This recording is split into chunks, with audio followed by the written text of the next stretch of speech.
another edition of La Plaza Fridays at Afro-Latin Jazz Alliance Digital Village. We've brought many interesting streams of prior performances, but I'm particularly proud of this one. This one involves a conversation with Dr. Cornel West following the release last March of our CD, Four Questions, and specifically the piece that I wrote for Dr. West called Four Questions, which is based on the book by W.E.B. Du Bois, Souls of Black Folk, and also based on a speech that Dr. West gave in Seattle Town Hall, expounding on the principles of the Four Questions as outlined in the book, but also speaking about his own book, Black Prophetic Fire. This is an incredible conversation. Dr. West holds our feet to the fire, and some will take exception to some things he says and some will not, but he always demands us to be better human beings. And in this conversation, I was blown away by what we talked about. We talked about the incredible criminality and decrepitude, the moral decrepitude of this administration, this president, this attorney general, this secretary of defense, and all those who support the work of this fascist administration. We also spoke about the racial reckoning that America is dealing with right now, and we also spoke about the incredible globality of pandemic reality, and how it reminds us that we, as human beings, are uniquely and inextricably intertwined.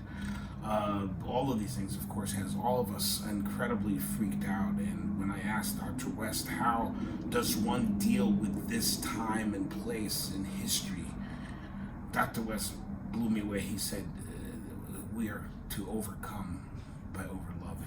Overcoming by overloving. And once again, as he has done so many times in my life, Dr. West has reminded me that the response to brutality, to oppression, to hatred is love.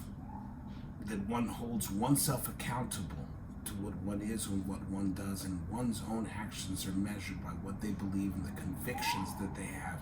Dr. West reminds all of us that our response in this day and age to all that is going on is to overcome by overlove, overcoming by overloving. So I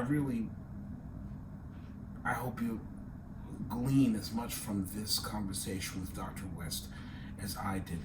And I also remind you to support our sister organization, Musicians for Musicians, mfm.org. We are musicians who are suffering at this very moment in history. The pandemic has destroyed all of our livelihoods. All of the people who are freelance artists are suffering. And so I invite you to look at the work of mfm.org and the Afro-Latin Jazz Alliance Emergency Artists Fund. And now please enjoy one of the great conversations I've ever had. This is a conversation with Dr. Cornel West. I want to start by putting this up. This is what the world needs to see, because this is one of the towering artistic geniuses and spiritual giants of his generation, and I have been blessed to work with him now.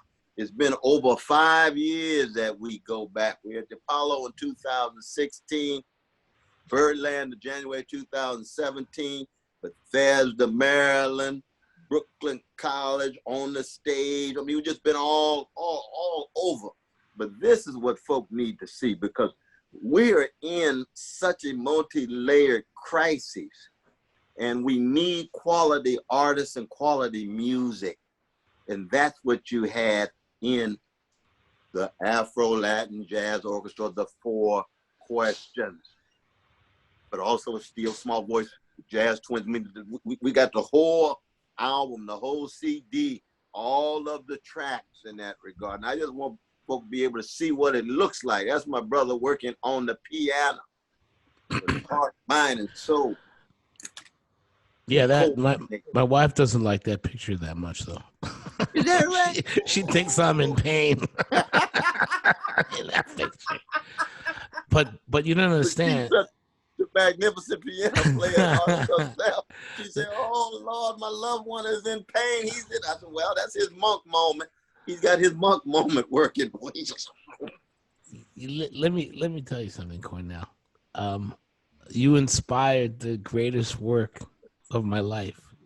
Ooh. You brought me to a point where I connected with something so profoundly necessary that I know was part of just seeing you speak so eloquently to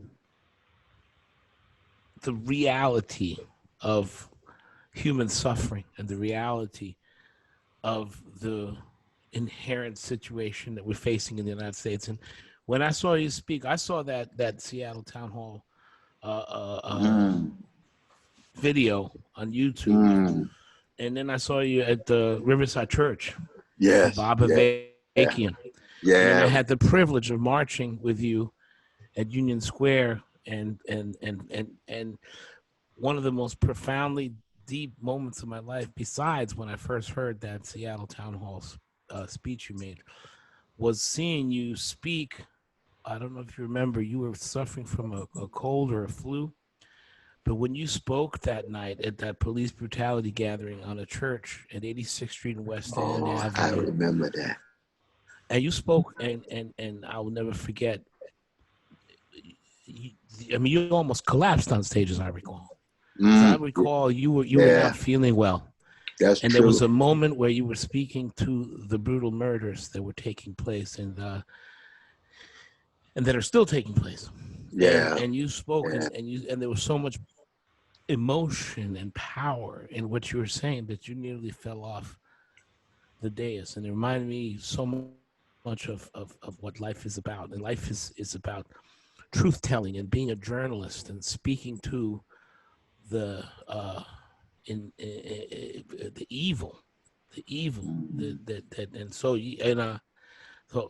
I'm a musician, and I appreciate the beauty of your words, but musicians need people like you to inspire and feed us, so that we can.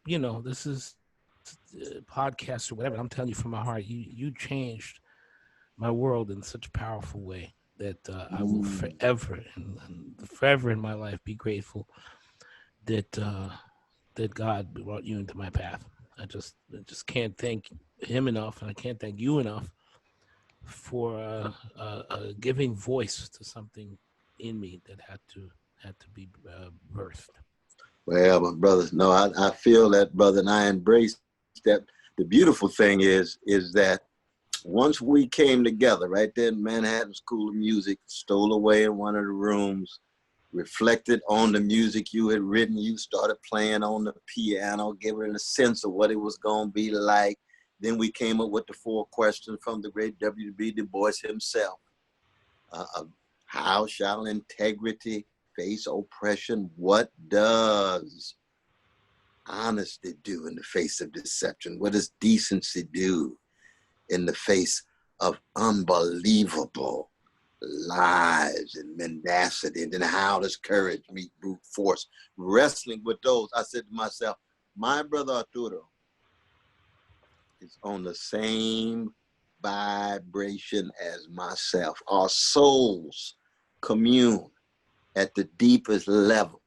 So in that sense, it really hits the level of just being human, because you got the great artists on the one hand, and then you got my writing and scholarly investigations on the other.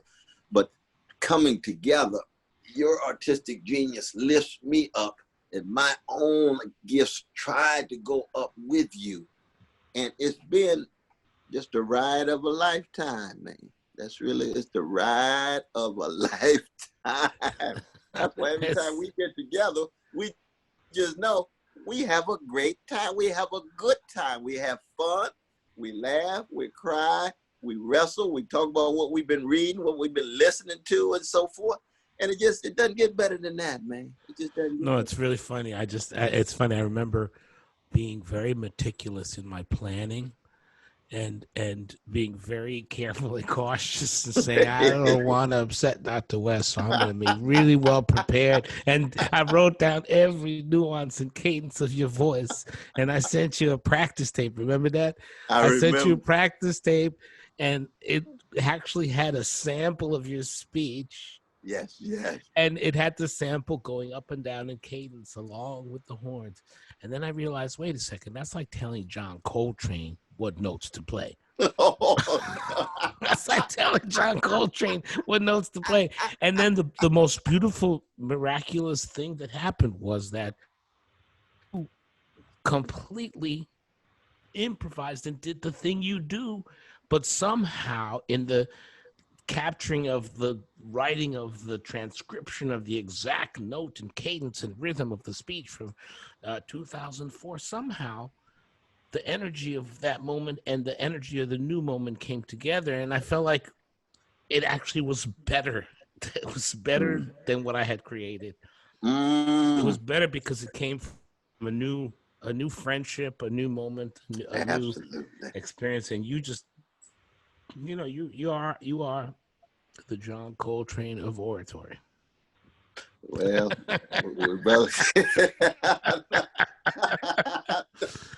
if you want to leave a brother speechless, you just mentioned Coltrane in front of me, and I ain't got nothing else to say because I know we're all so far short. But the beautiful thing is, and this is true for you, it's true for your magnificent family, was the musicality, but also the spirituality that shot through, is that I think both of us are so deeply immersed in and committed to the best of the traditions that are shot through us. Yeah. So that each and every time we get a chance to get together, we just know that, I met your beloved mother. Wow. I'll never forget her. I forgot that. Oh, wow. Oh, yes, I did. Cornel, I forgot that. You know that she passed. I know, because when we got together right after that, we talked about that. We had prayer and things. Your mother's all through you, given her unbelievable excellence of spirit and mind and soul. And then Chico himself, of course, we have no language for his genius in that regard. But then he's so tied to Dizzy too. Because after a while, no Dizzy without Chico, no Chico without Dizzy. And then it goes on, and it's through, of course. You working with Harry Belafonte. I gotta tell you, a funny story, man. This is how deep that ancestral lineage is. This is how deep the spirits are. This is how deep we commune with the reality of the spirit world. My mother, the last year of her life, suffered great dementia, and she was very ill. But periodically, she'd look up at me and she'd say, "Mijito, how do you like living in Los Angeles?" And I'd look at her and I'd say, "Mom, I don't live in Los Angeles. What are you talking about?" And, because how dementia is, like, she'd go, "Mijito, how do you like living in Los Angeles?" I think she made this happen. I think she wanted me to be near my sister.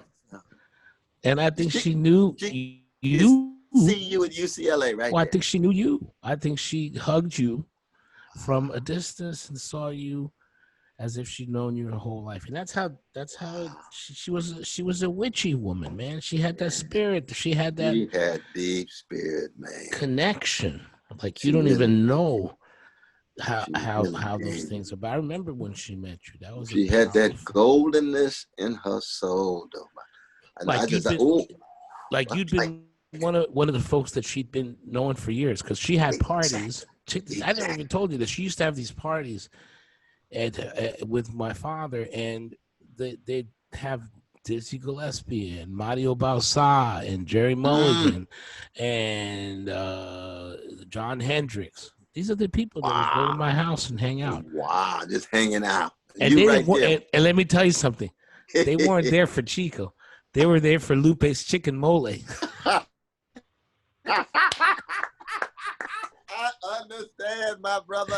They were there for the chicken mole. Plus, my mother had a way of making everybody feel loved. She really did. No, but it's just nothing like it. It's very interesting, man. I had a wonderful dialogue with AOC. Alexandria Ocasio-Cortez. And I started off talking about Rafael Hernandez, and Precioso, and El Lamento, Porteño and Pedro Flores. Wow. And she started reflecting Right. on the rich Puerto Rican connection, which we know is inseparable from Cuba, inseparable from Mexico. It becomes inseparable from Harlem. I was going to say inseparable from Julia de Harlem. Burgos, Oh, yeah. the great poet herself, Yep. there in Harlem. And I'm here at Harvard, of course, we talked about Albizu Campos graduating #1 in his class, That's 1921. That's correct. They wouldn't allow him to speak. They were racist professors, but he was a Black Puerto Rican, brilliant, speaking 6 languages, 2 classical languages he knew, and then would go back to Puerto Rico and lead the independence movement, but always tied also to the artists and the musicians and the poets. See, all of that in AOC, connected to Arturo, connected to Brother West, bringing us together at this deep human, spiritual, moral, and political level. You say, ooh, boy, it's just a blessing to be alive, even in a moment of the pandemic, even given the neo-fascist gangster in the White House, even given depression-like levels of unemployment and mass unemployment, shutting down educational systems and what have you. We need music, the arts, the spirit more than ever. Yeah, no, I know, and I'm trying to. Well, brother, you you doing know. well. This is more than trying, y'all. This is more than trying. This is the real thing. Tell it. But here's the other thing too: is I'm thinking about like how many brilliant young people need to be told that they can speak to truth, that they can join that club, that they can join the Albizu Campos Club, that they can be a part of greatness if they don't listen to the door being slammed in their face. Because that's what I'm finding out. That's why I love teaching and educating, is because sometimes it's not about teaching or educating. It's about giving license, telling somebody in their soul and their spirit, you go. Don't let anybody hold you back. You don't stop no matter what. You know, I never met AOC. I never met her, but I oh no, you're gonna get a chance to meet her, though. You're gonna get a chance to meet her and bring her together in that way. I mean, I was thinking of Brother Robin D.G. Kelly, distinguished, towering intellectual professor at UCLA too. That's right. He was on my search committee. He wrote that incredible. Yes. He wrote that incredible book. One of my favorite jazz books. Yeah, the Monk book is phenomenal. Because you felt like you knew him. Stereo master. Well, you might remember at the very end of that, when he starts off that text talking to Monk, always used to say, "Always know," and you don't know whether he's saying ALWAYS or whether he's saying ALALL. Yeah. YAYS. No. Right. So you know in all the different ways, and you're always knowing. But then he ends the text, the Monk used to always say, play yourself. Play yourself. He learned that from James the Lion Smith. He learned that from Johnson. Was it James? Is it James P. Johnson? James P. Johnson. James P. Johnson. James P. Johnson. I think it's Willie the Lion, though, isn't it? Oh, Willie the Lion Smith. I'm thinking he learned from Willie the Lion Smith and James P. Johnson and the others. Play yourself, Theolonius. Play yourself, Monk. Don't be imitating Tatum. Don't be imitating the others. Find your own voice. That's that licensing that you have done throughout your teaching. And you've been distinguished professor in a lot of different places, going all the way back to UMass, though. Is that right? That's right. I was at UMass, and that's a beautiful program that had Max. That Roach, was a historic. Max Roach, Abby Lincoln. I mean, that. Wow! Ooh. Oh my God! That's. And you know what's funny? Here's something that's really interesting. That program was born at the African American Studies Department. It's part of the same. It was actually not a music department at first, and it was really wonderful to me to not separate those strands. Right. Because I think sometimes in the conservatory model we get very partisan. This is classical. This is jazz. This is, and to me, it's a complete construct. You know, the social moment in history is all connected, inextricably intertwined with what's happened in music. It's like he married Baraka's blues people. He wrote it under the name of Leroy Jones, 1963. It's the history of Black people, the history of the Black freedom struggle, music at the center. But let me ask you a question. I'm glad you said that. I'm glad you said this, brother, because I've been meaning to ask you this for a long time. So how come most music institutions don't want to deal with the art ensemble? How come they don't want to deal with Chicago School? How come most jazz institutions don't want to deal with the real truth of what jazz is and where it comes from and where it's going? I mean, I'm just curious if you have. Can't wait to hear your answer on this question. You know, our dear brother Javon Jackson out in Hartford, University of Hartford, had me out there a couple of years ago. We had a rich dialogue, and that was one of the things we were wrestling with. Because, I mean, the truth is that the truth is too much for most universities. It's too much, man. They can't take it. They can't take it. I mean, I talk about it all the time at Harvard. The motto of Harvard is veritas, right? That's Latin for truth. Right. And the condition of truth, one condition of truth allows suffering to speak. That's correct. Now, how much suffering can Harvard really take? Are they going to really hear the suffering of indigenous people? They're going to really hear the suffering of what they did to our precious Mexican people way back in the 1840s?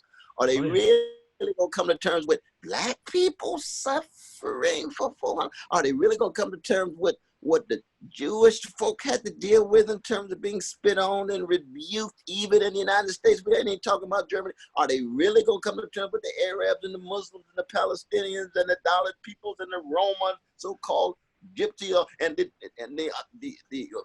peasants? I mean, so that formalized education is only going to get snippets and dimensions of the truth.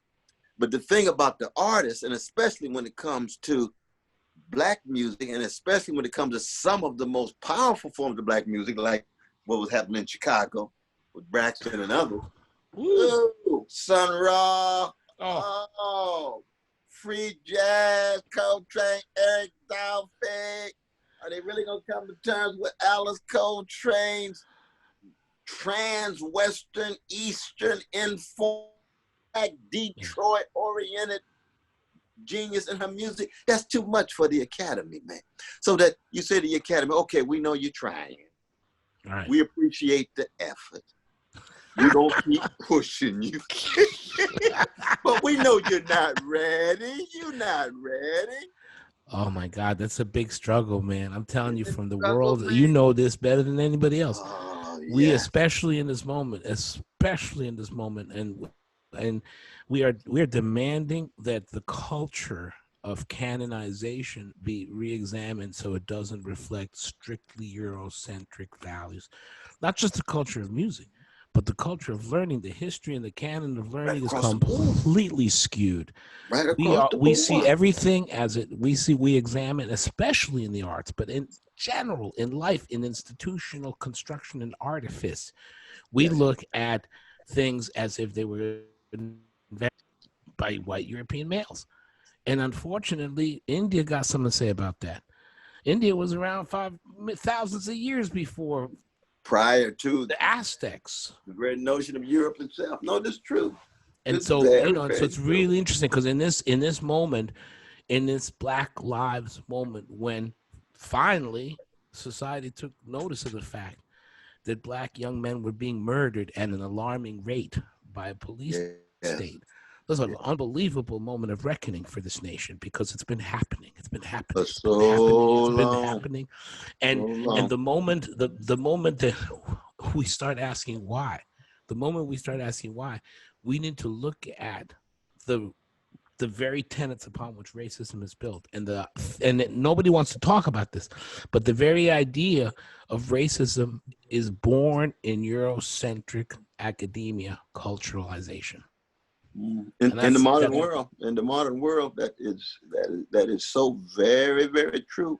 But let me ask you this question, though, because I was thinking of those marvelous times, and we still deeply engaged now, but those marvelous times you and I were marching with Brother Carl Dix, and, of course, Brother Jim and Fred Dros and others, that the role of jazz and all of its various forms, you know, the Max Roach's Freedom Suite in Alabama by Coltrane. It could be even, I mean, the unbelievable power in the music of a Mary Lou Williams or a Jerry Allen.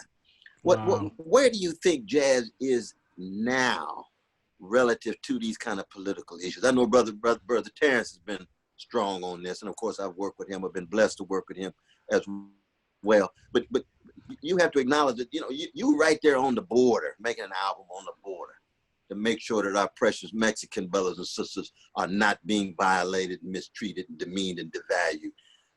Then you with me talking about Du Bois, the Apollo. You know what I mean? You're talking about the ecological crisis. You come out on Trump very explicitly. I don't know too many jazz musicians who have been as vocal for so long about not just Trump, but about neo-fascist elements before Trump. How do you understand where jazz is in relation to politics, and then where you are inside of jazz in relation to politics, though, brother? I mean, I got to tell you, there was a turning point in my life. I think I spoke to you on this one day. There was a young man by the name of Ramarley Graham who was shot down by the NYPD in the Bronx, and he was 19 at the time, and my youngest was 19 at the time. And it was just such a crystallization of the realization that not only was this nation inherently skewed socioeconomically, but you don't want to admit that blanket hatred and racism of people of color is a guiding principle of what holds society together. That's a harsh thing to say. Right. But I watched that event take place, and I watched there was a videotape of the officer leaving grandmother's house, and he's chuckling. He's laughing. He just killed a young man who had nothing in his possession, no guns, no drugs, in full view of his grandmother and brother. And he's laughing, and something clicked in me, and I said, my life is no longer my own. So I kind of thought about the fact that, well, I've been having a career because I fell in love with Herbie Hancock, fell in love with Miles Davis. Been having a career because I wanted to play the piano. I want to play this music that sets my soul free. I wanted to understand African rhythmic code. And all those things are meaningless unless you tie them to communication to others. And so at some point, something happened in me that said, I don't care if you're playing sophisticated lady. I don't care if you're playing Take the A Train. There has to be a knowledge of where the music comes from. Isfahan. There has to be a knowledge of where this music, what it was created under, the conditions under which musicians lived and live today. If you've never seen a stockade, if you've never seen a slave, man, don't be telling me that this is not revolutionary music. Don't be telling me that this is just music to affirm your nationalism by. It's not. It's not anything. Jazz, the spirit of jazz has always been to overcome, this is what you taught me. The spirit of jazz has always been to return love for hatred and oppression. And that's a sacred thing. And so I don't think it's a comfortable thing. And I mean, I'm Irish, Mexican, Cuban, German. My wife is African-American, Jewish, Native American. So, I mean, I'm in a very, very funny position because I see things from a lot of different vistas. And for me, the one thing that rings true is that as a jazz musician, whatever your background is, your job is to stand on the shoulders of giants. And don't it's not a nostalgic moment. It's not a replication moment. It's a moment of realizing that actually they suffered greatly to bring us this love, suffered greatly to bring us this love and this divine message. And so, I don't know what it is, but I think a lot of times, sometimes jazz is caught up in the moment of kind of, it's also a business. It's also an industry. It's also it's also an institutional business. It's an education world. It's a printing world. It's a selling units world. But I think at the end of the day, the people who really are going to make great art are the people who remember why we're here, who brought us to this point. And so I really do. I mean this from the bottom of my heart. Every time I sit at the piano, every time I sit at my writing desk, I try to remember that there's a message. There's a message that is political, that is social, and even if it makes people uncomfortable, even if it gets you disinvited from some festivals and some institutions, even if it means your career is this and no more or no less or no more, those things are secondary to the idea that, man, Miles Davis got beat up outside Birdland. They didn't believe he was there to play. The cops came up to him. He was smoking a cigarette, and he pointed to his image on the marquee, and they still beat him up and took him away. That stuff is just, and it's just, and so and again, you talk about you talk about the Mexicans at the border, the Mexicans that have been lynched. They were lynching in Mexico, in Texas, in New Mexico, and California. But we speak to the human condition that is perverted. It's a perverted condition where the powerful are always taking advantage of the weak, and that just motivates me to make my voice heard. No, brother, that's what you do, and that's what situates and locates you. Right. Yeah, but I remember that rally. Center of the best tradition. See, I think that the Black musical tradition is the greatest tradition of spiritual fortitude and artistic creativity in the face of such sustained and chronic catastrophe. Yes, sir. And what I mean by that is I don't think it's biological. I don't think it's genetic, but rather it is when you take a people and strip them from their rich civilizations and attempt to convince them that they are less than human every day, both to exploit their labor, but also to make sure their bodies are viewed with abomination, make sure their beauty, their intelligence, and their morality is always viewed as less than, and try to get them to consent to it. And the only thing left for them is music. They have no land, they have no property, they have no rights, they have no liberties. The only thing left is to raise their voices, to lift their voices with the anthem of Black folk. And it becomes then an all-embracing tradition that says, whosoever will, let them come, whatever color you are, Bex, Biderbeck, white middle-class brother from Iowa, come on, sit at the feet of Louis Armstrong, you're going to learn something. Bill Evans, come on, Bill. Whoever it is, you know what I mean? But you know that famous quote, Bill Evans? Keep the status high. You got Art Tatum going to be staring at you. Oscar Peterson, track of them. You know what I mean? Oh man. All of them ain't going to forget about you. They're going to set some standards now. And yet at the same time, it says, too, that it's always already hybrid. Right. You see, because when you talk about Black in the New World, you're already talking about indigenous people. You're already talking about the Spanish, the British, all tied together, just like myself. Right? The color of my skin is both a history of the raping of Black women. It's a history of the interaction with the Europeans and others. It's a history of the Black folk who came from Western Africa, but then themselves connected with other kinds of Africans who were part of the West African civilization. Yes, all of that hybridity, all of that cross-cultural fertilization taking place, and the fundamental expression of the human spirit will be in the music at its highest level. So when Sun Ra say, Black folk have tried everything possible, we need to try the impossible. Come with me on the mothership.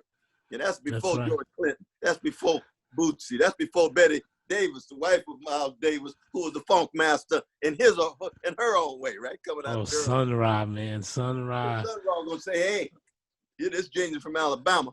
Say, hey, come with me. we're going to give you a sense of the impossible for 2 hours. We're going to take you somewhere you ain't never been before, and you'll always remember you were there. It's funny, too, because you know what? I love this one quote that was attributed to Bill Evans. He mentioned Bill Evans. Somebody asked him what he thought jazz was. And he said, jazz is not a what, but a how. And so what you're speaking to is the part of humanity that responds in love, because and I think you said something really interesting too about why it's also something. There's a message in Randy Weston, Randy Weston talks. Oh, the great Weston. God bless his soul. God bless his soul. Baba Randy was a huge source of nutrition for my life and a huge source of change. And he said to me, there's Africa has a message for the future. And he, you know, what he basically understood to be the music, the central music of our soul, comes from the African shores. It comes from the West African shores of Morocco. The basic nutritional code of all music is Moroccan. That rhythm that becomes syncopated swing, that rhythm that becomes the ride cymbal, boom, ding, boom, ding, that's a shaman music from Morocco, and Randy said, if you want to find yourself, he's speaking this to Irish, German, Mexican, Cuban Arturo. He says, if you want to find yourself, go to your roots in Africa, and I haven't had the blessing to go. I have not had the blessing. Well, you've already been there in a lot of different kind of ways, brother. You might not have been there physically and geographically yet, but there's a lot of different ways. Marcus Garvey never got to Africa, but that brother went to Africa every day. Yeah. His own mind, his spirit, his psyche, and what have you. You know what I mean? But you remember what Miles said when they asked Miles, what is jazz? He said, jazz is Louis Armstrong and Charlie Parker. That's jazz. And of course, what he was saying there was that it's the exemplary figures. He could have said Sarah Vaughan. He could have said Carmen McRae. He could have said Billie Holiday. He could have said Dinah Washington. He could have said so many individuals, because jazz is the rich individuality in the human that all of us have. But it has to be enacted through tremendous courage and vision and mastery of craft and technique. And you see it exemplified in persons who have distinctive voices. You know what I mean? So everybody gonna sound, Clifford Brown is gonna sound different than Brother Clark Terry. You know what I mean? Yeah, but check this out. You just said such a mouthful, because jazz is the first music in the history of civilization that was defined as a high art because of the individual practicing it. Before that, it was the composer. Before that, it was the medium. Before that, it was this, it was that. It was any number of things. But for the first time ever in the history of civilization, it is the individual human being speaking through themselves and their instrument and their experience that actually becomes the master artist. And I think that's really huge. Because you said it perfectly. It's like that jazz is that voice. And that's why you can't become a cog. You can't become a product of an education. You can't become a product of a society. You can't become a product of a commodification. If you're going to be a jazz musician, your biggest struggle is not to learn 2-5-1s or the latest riff from Cannibal Adderley. Your job is not to transcribe necessarily. Your job is to look and find the struggle inside of yourself that really says, I have worth. As you said earlier, I have worth.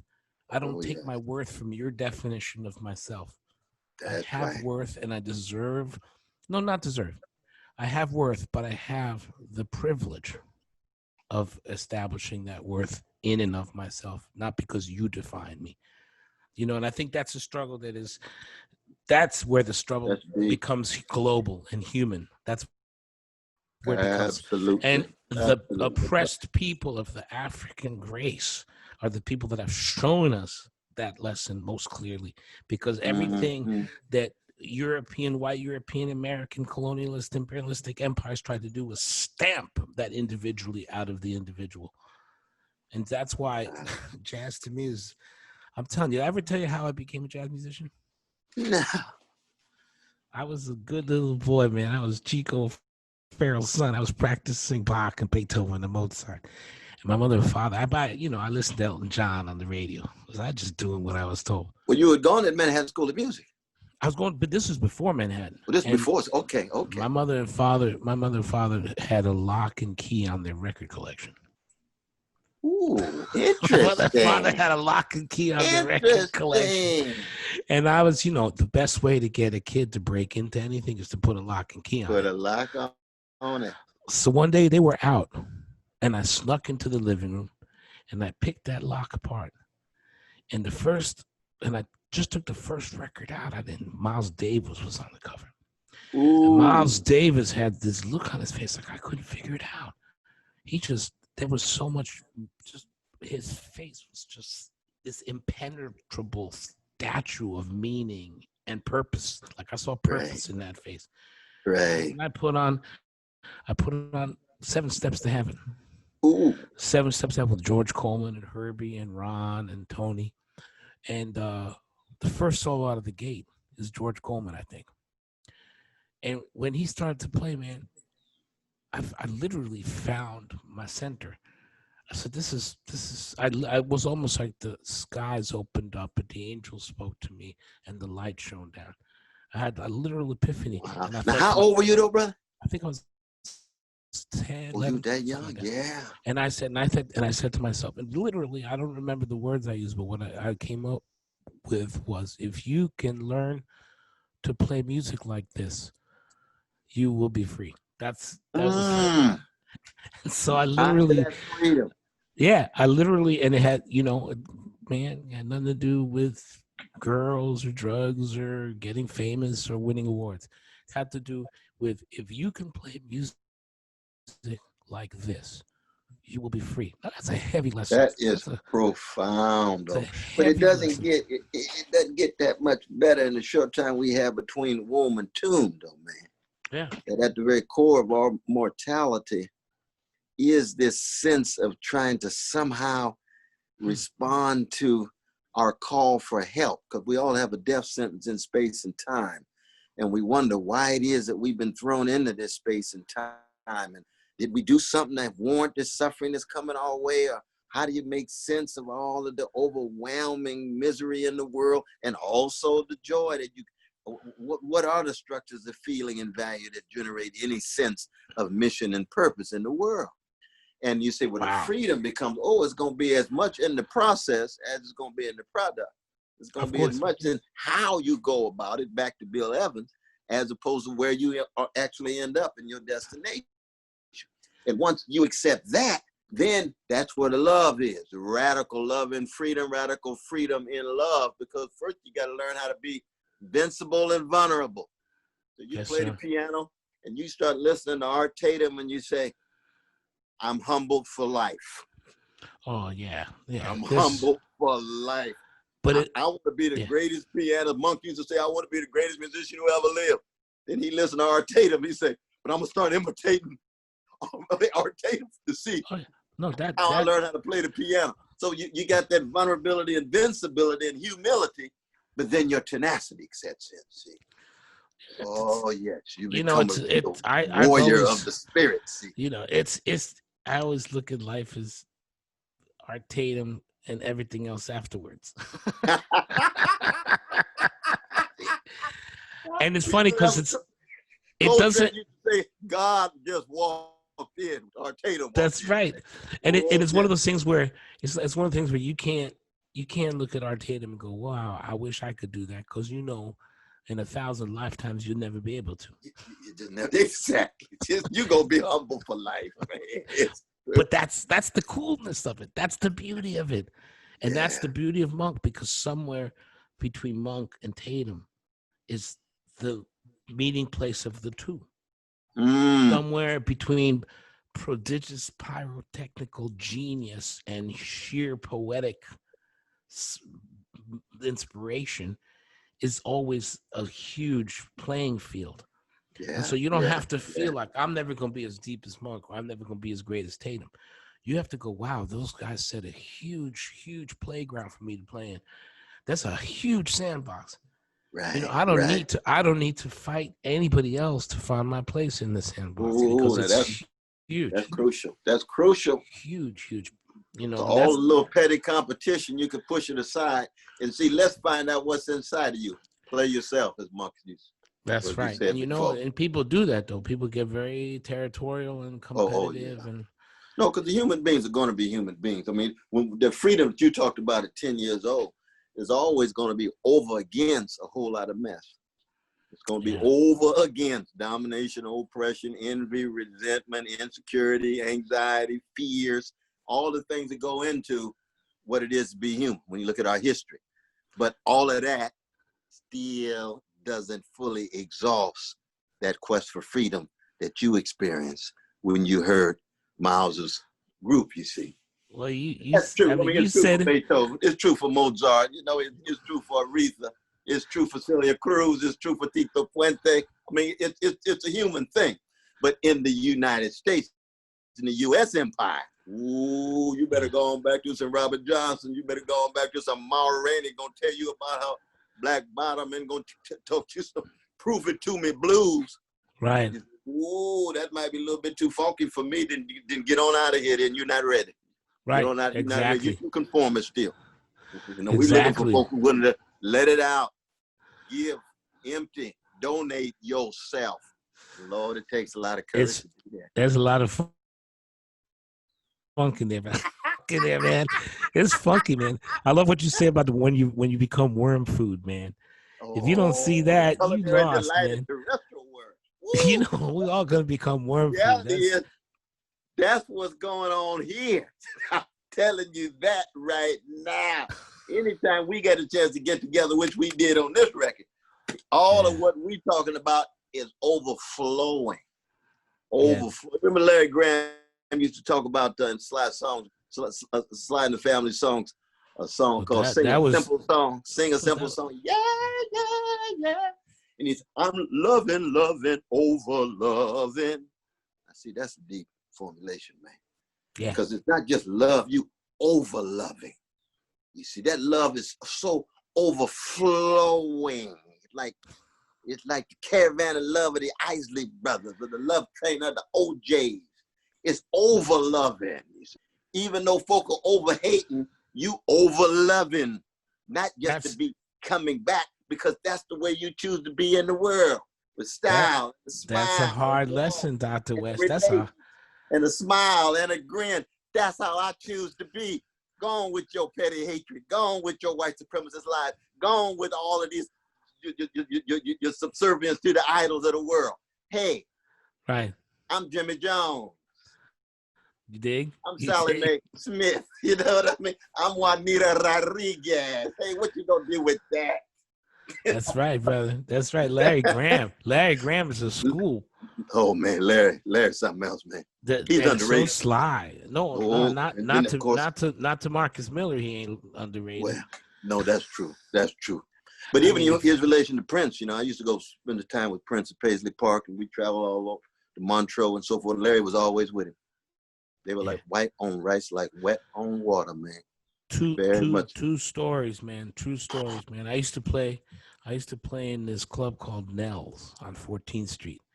And it was one of those places that had the bouncer and the whole velvet rope, and the young and the beautiful went there. And we had a gig playing. I was in a band called the Lucky Seven, which was a kind of a Latin salsa band. Ooh. And one day we was playing, and Prince walked in. Huh? Prince walked in.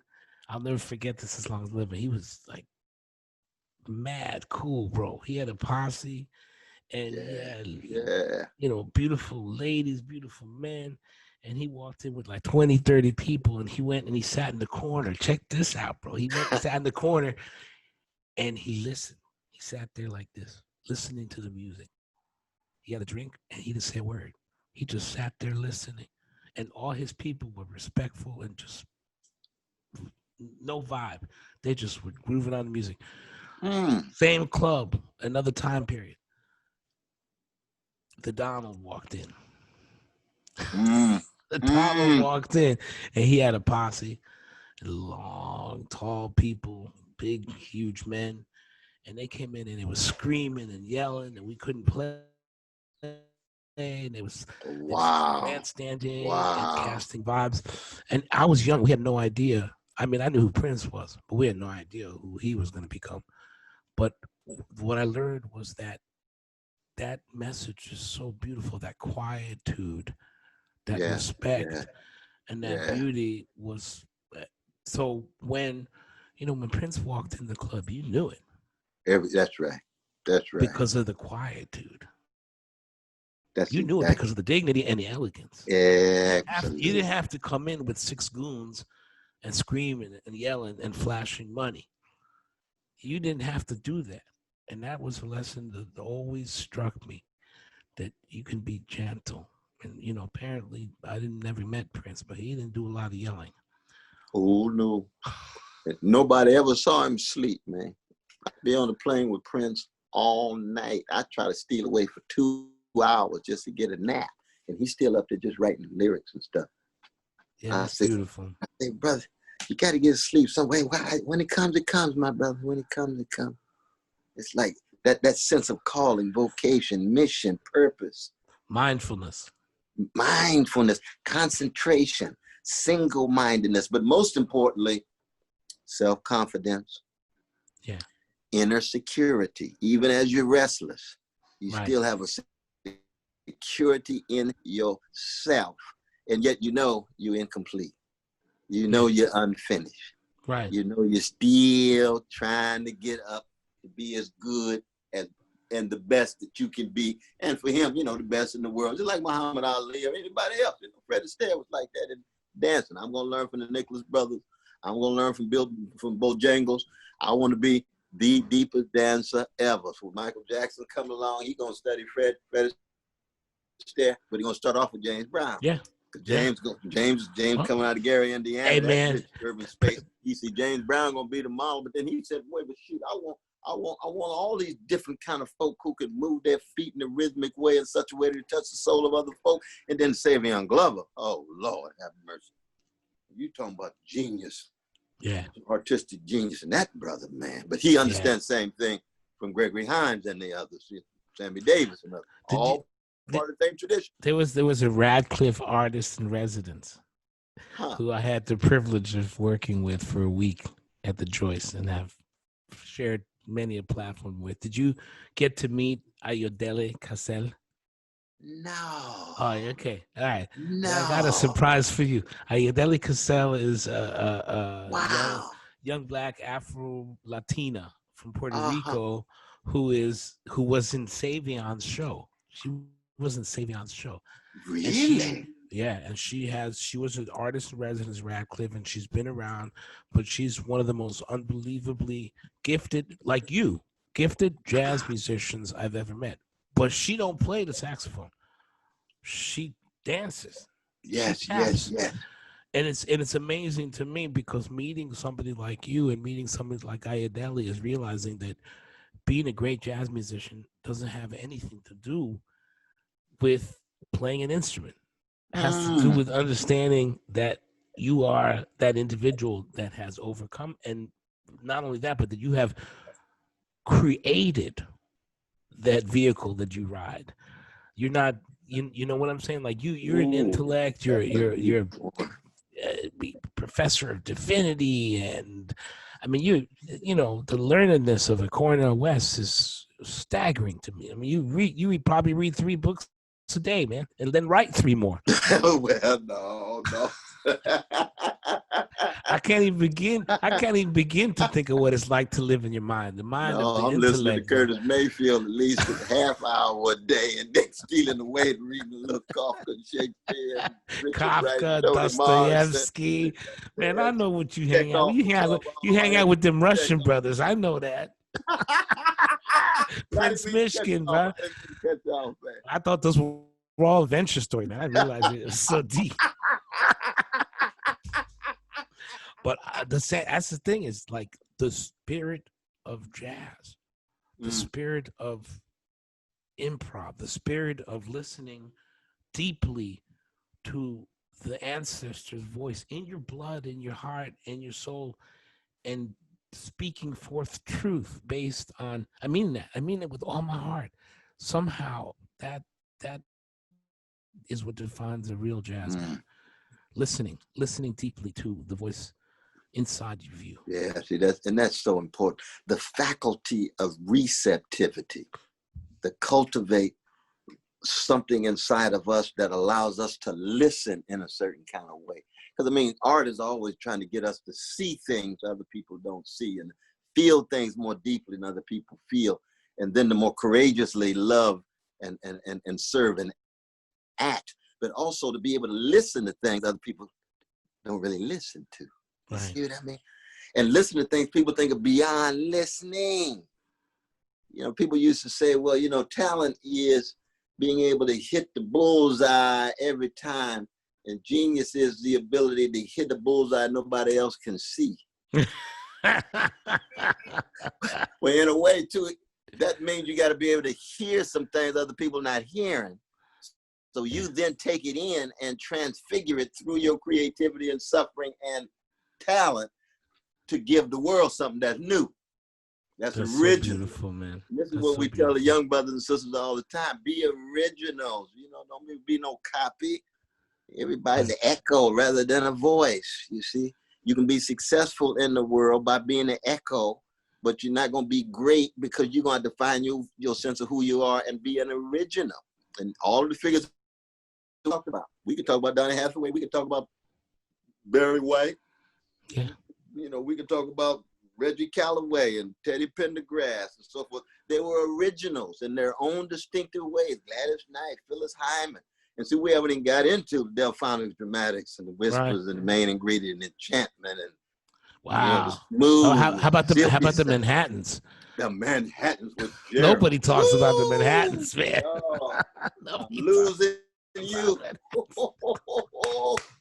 Somebody listen to I'm Losing You Tonight by the Manhattans. Oh my. Oh yeah, that was my hang, the Manhattans. Oh man, they from Jersey City. Wow. That's they named after Manhattan, but I didn't know that.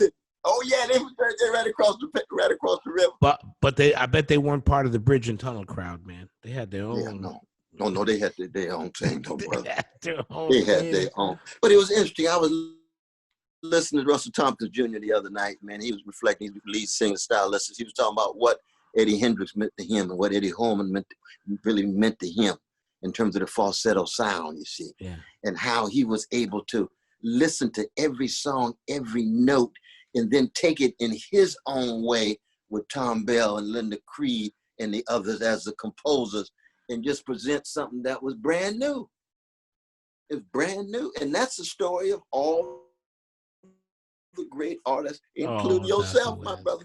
Including, I'm talking absolutely, indeed. And it's a beautiful thing, but also it's a lot of loneliness and a lot of solitude and a lot of suffering and a lot of wrestling with one's own inner demons. I mean, all of that goes hand in hand with wrestling with what it means to be human at the deepest level. Well, we human beings are very lucky to have guiding voices like you, man, to not just guide us, but because you don't just guide us by giving us answers, you guide us by forcing questions. You're the greatest teacher. You're the greatest example of teaching, because you don't display your wares. You cause us to think, and you cause us to ask the questions. And that's because when you do that, when you can create that in a human being, they have to ascertain for themselves what they think.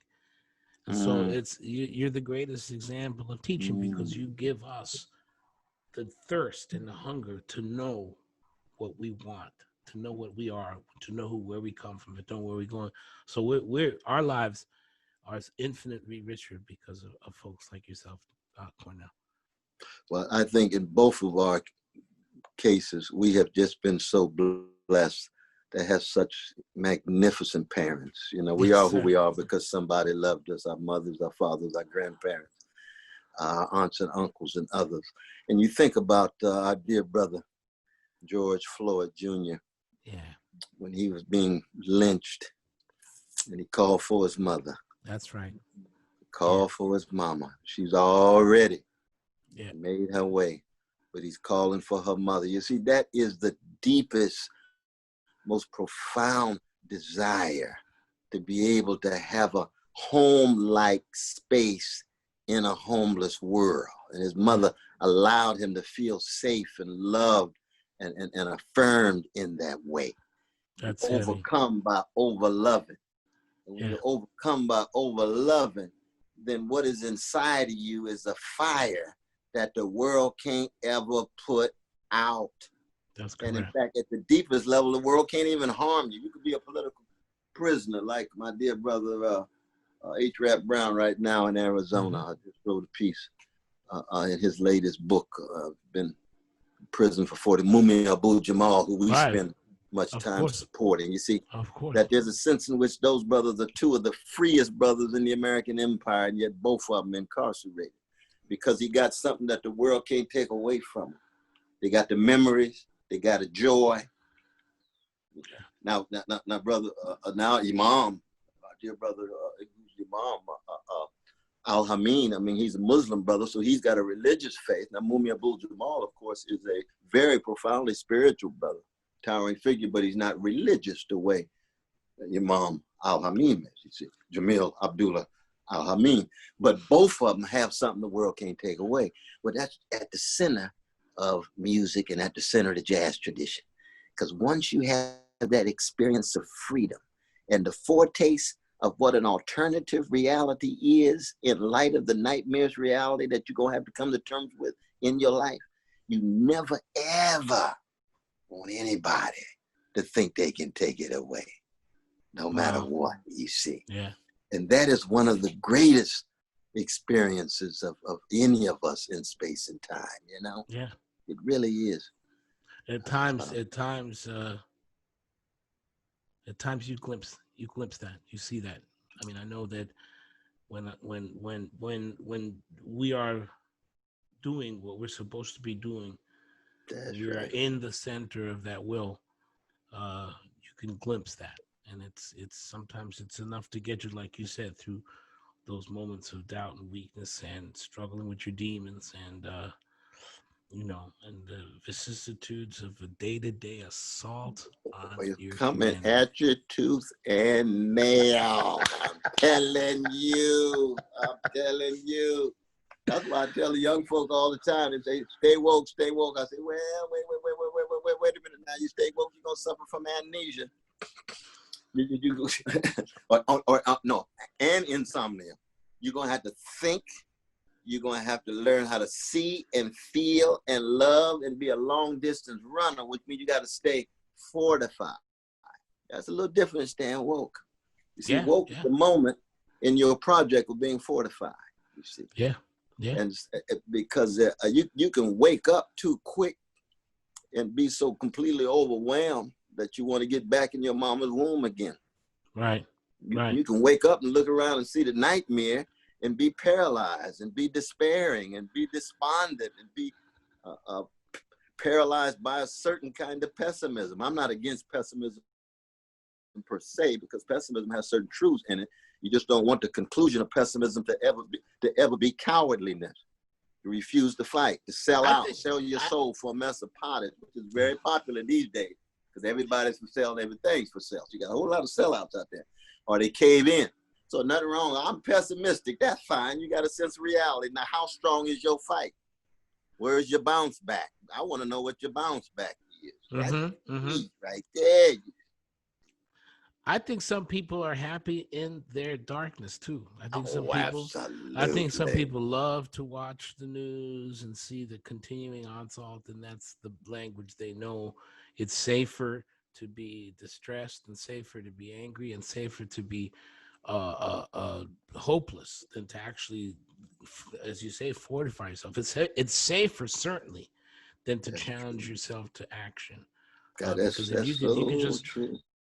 if you can look at and I sometimes struggle with this, Dr. West. I struggle with those folks who wear automatic weapons and Hawaiian shirts, and who feel that the privilege of being alive is theirs and theirs alone, so they don't wear their masks, and they Yeah, support policies and politics and partisan nonsense that is clearly and unabashedly anti-people of color, anti-progress, it's homophobic and Islamophobic and hateful, and so that's sometimes right. every now and then I have trouble understanding that, and it's very difficult to not feel anger towards those kinds of people, and even and I find that that's a struggle. That's a struggle Oh, to oh, not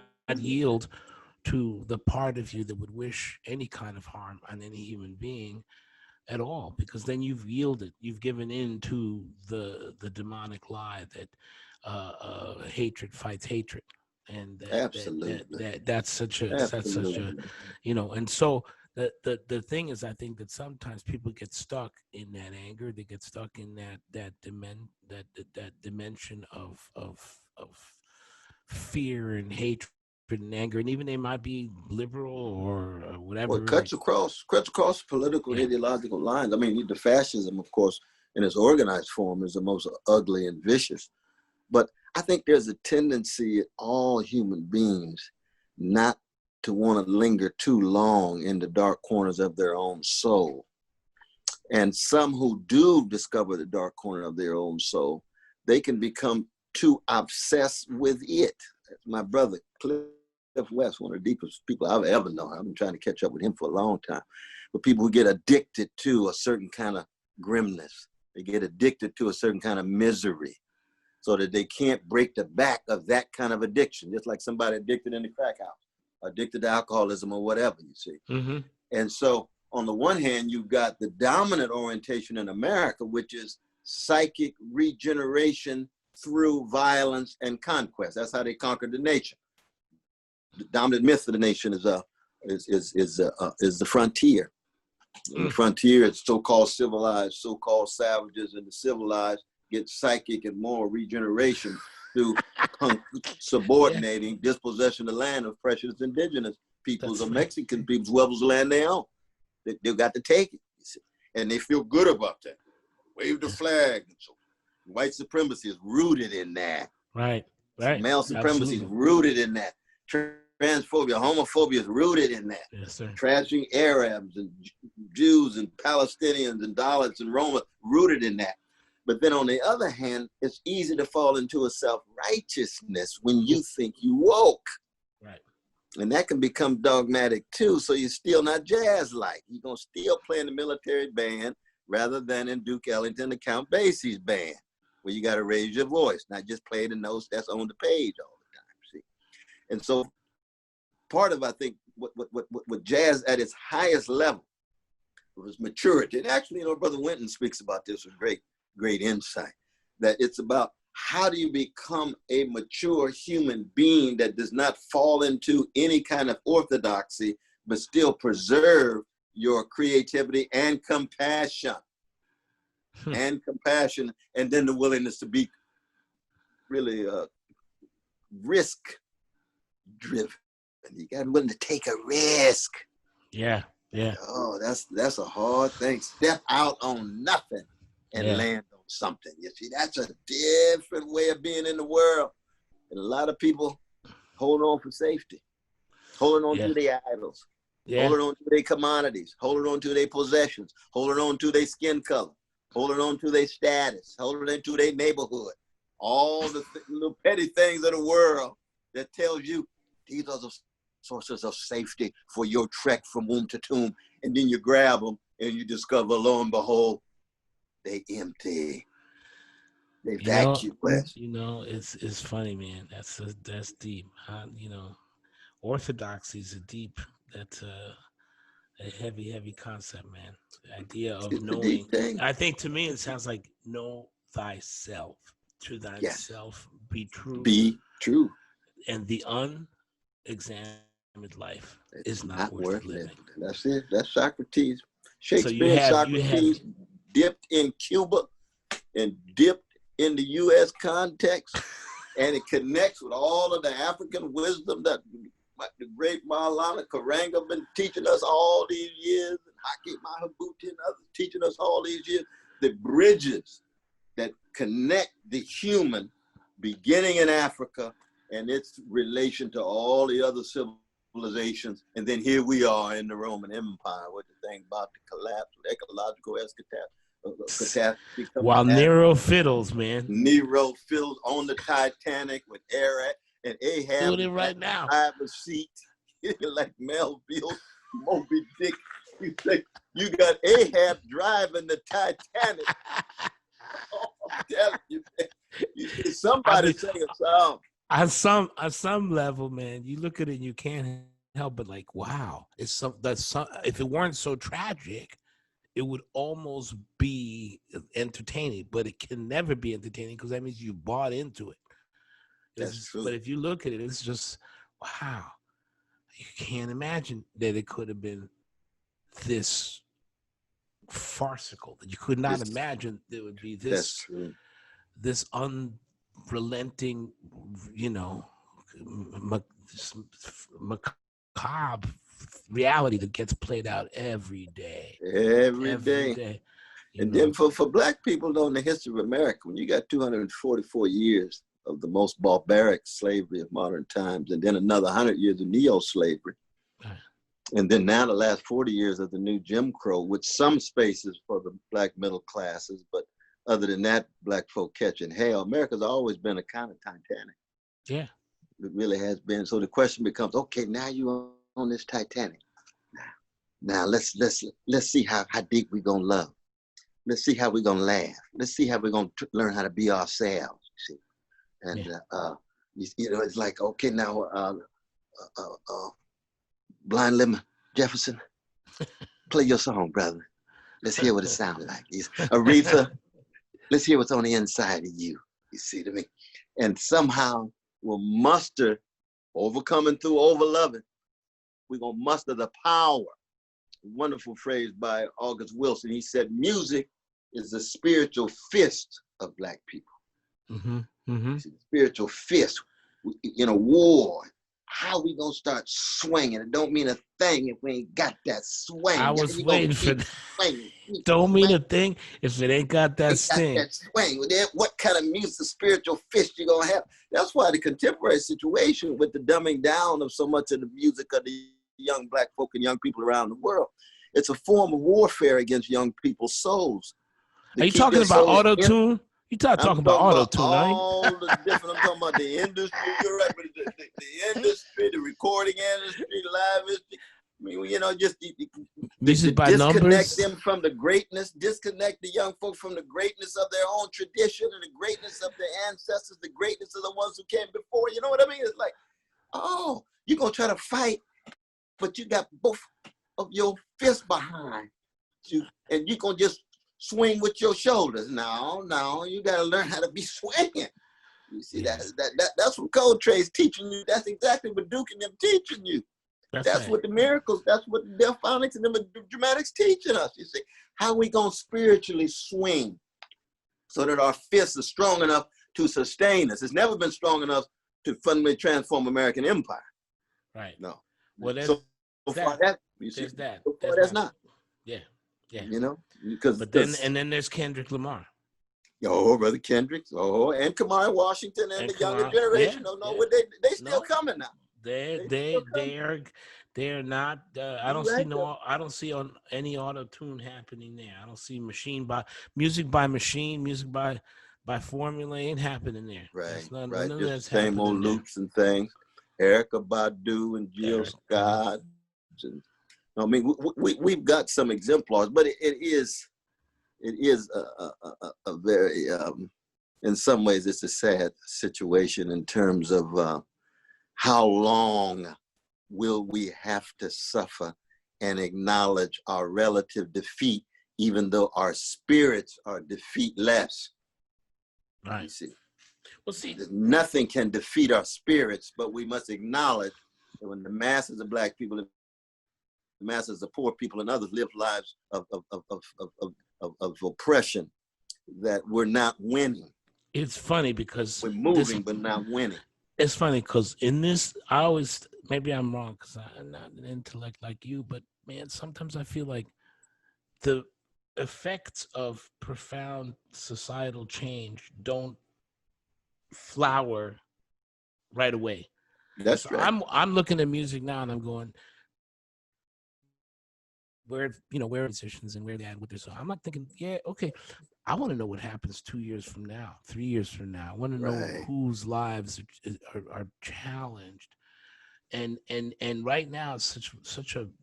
I mean, on the one hand, you want to give up, and on the other hand, you see people marching, and you want to cry because it's the most beautiful thing you've ever seen in your life, and you see people reach out across ethnic, racial, sociological, ideological, political affiliation to stand up and march. I mean, I find that this is one of the things that defines this moment, is that we're in the throes of the absolute lowest and the throes of the absolute highest. Ooh, that's a beautiful way of putting it. That's a beautiful way of putting it. And so you're kind of, you're sitting there, you're going, okay, this is now. What is going to surface? What's going to stay? What's going to happen in the voice of jazz, in the voice of young musicians, in the voice of young artists, in the voice of young people? Right. Because that's real. The crucible of this moment is powerful. This is just a fulcrum. It's. But I think that I personally feel like we don't even understand what the repercussions. We're going to see some miraculous things take place. It's my honest, I'm not controlling this. It's not hopefulness. I'm just telling you, we're going to see some miraculous things take place, because we've been sitting in the seat of darkness for too long.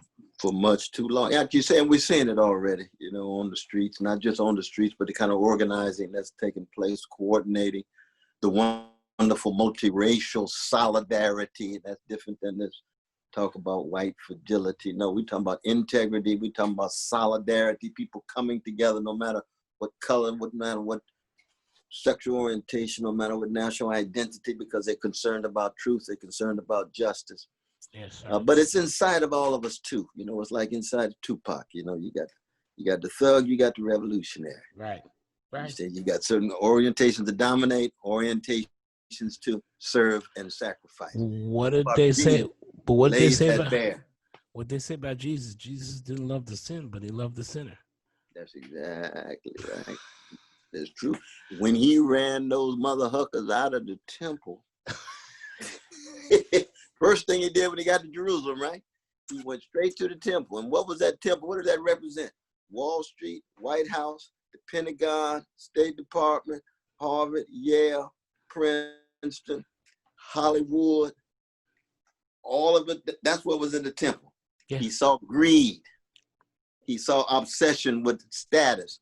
He ran them out because they were subordinating the poor and not focusing on the lives that poor people ought to live. Now, see, you don't see that particular act of Jesus. That's what's, of course, responsible for him being crucified. You don't see that act on the walls of churches. No. How many churches have you ever gone into and seen Jesus running out the folk from the temple, the money changers? No, we like to keep Jesus on the cross, man. We like to keep Jesus in the 10 stations. Little the 10 stations, man. Deodorized, looking like Michelangelo's uncle, like he's straight out of Italy rather than North. Oh, yeah. You see what I mean? Brown. So no, that's Jesus too. Now that takes us right back to Jazz in the Academy again. You see, Jesus is too deep and full of love and truth for most churches. Just like jazz is full of too much truth and love for the Academy. But we got some. I mean, we got some wonderful jazz scholars, and we thank God for that. We're talking about Robin, we're talking about Sister Ingrid and others. But the Dwight Andrews, we can go on and on. We got some wonderful, wonderful professors, yourself and what have you. But you know and I know that the deep spirit of jazz, if it was unleashed in the academy, man, most of the professors be running out of there like the money changers at a temple. I walk into my classes on the first day of class and I look at them and I go, listen, man, if I did my gig correctly, y'all be asking more questions than ever. Ooh, I have given you no information. In fact, if I've done my job correctly, I've confused you and led you astray so that you question me and so that you question what you believe jazz is. Because I bet you know, and they look at you like, oh man, professor, you're scaring me. No, I'm not scaring you, man. I'm telling you what it is. This thing we call jazz is sacred. It's sacred to me, and you cannot keep it in a building or a concert hall. Absolutely. Because it's the biggest thing I know. And so for me, it's you know, it's absolutely. And if I and ever you tell them too, you say you can play in it, but don't play with it. This ain't no game. This ain't it's no a big puzzle. sandbox. It's a big sandbox. It's infinite. Who you really are. So you're gonna learn how to play and laugh, but it's gonna be within the tradition.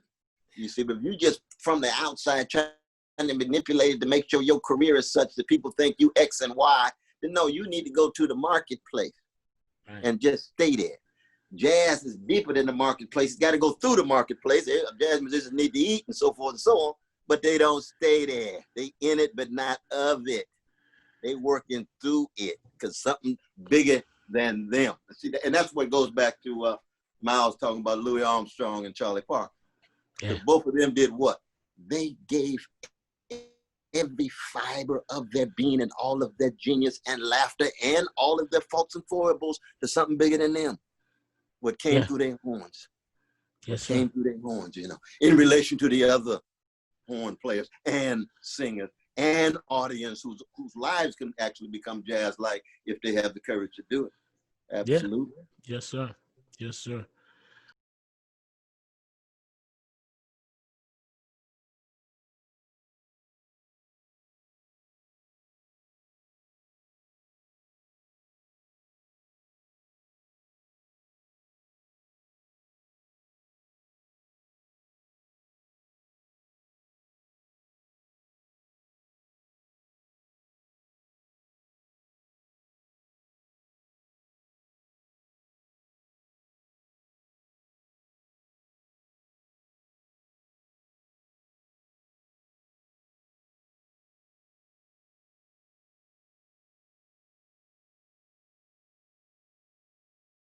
What is more important than the groove on the 53rd anniversary of the death of John Coltrane? There's my mama, my loved ones. But in the end, the funk and the groove ain't got nothing more important because it's about the love. Unadulterated, unstoppable love.